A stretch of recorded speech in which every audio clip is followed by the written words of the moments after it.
morning, everyone. Let's get defined. So we're doing one of my favorite procedures today. It's a combination of a Mastopexy, which is a breast lift, combined with breast augmentation.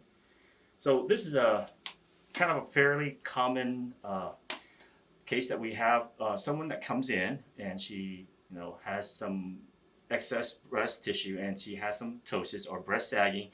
So she wants them obviously lifted, but she also wants some fullness in the middle. And so to get the fullness in the middle, you need to add an implant. And that's really the only way you can have cleavage, is to have an implant that sits underneath the muscle to give you the fullness.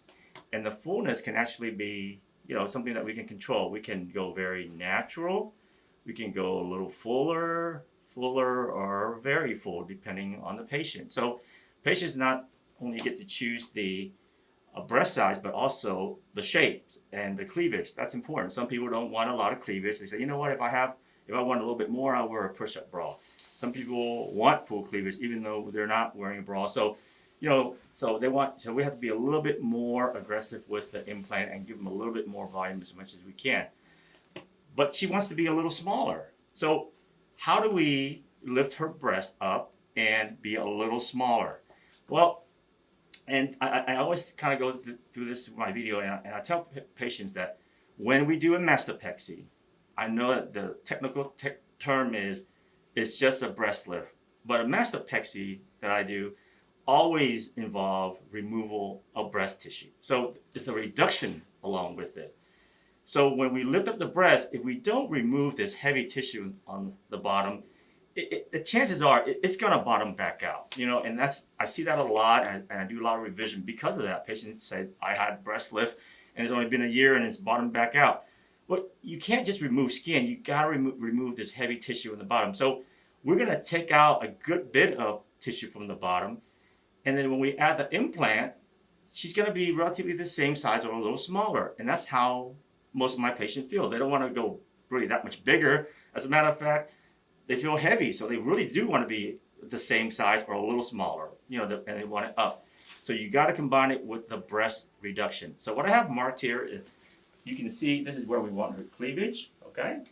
And so if you put this up, that's where her cleavage should sit. Now these two numbers indicates her nipple position from this midline. That's in centimeter.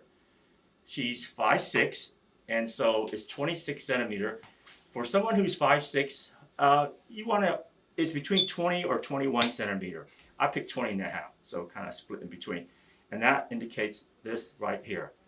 And so when we do the breast lift, we remove the skin around the nipple areola, which would be smaller, but we leave the nipple areola attached to the breast, so that way we can swing it upward, and then the purple marking indicates all the tissue removal. When we remove all this tissue, we pinch it together, then you have the breast that sits up here. And then the implant comes in and gives it cleavage. And so that's what all the marking indicates. And what is this shape right here? Again, when we suture it together, you see how it becomes a circle, and that's where the nipple areola will come up to.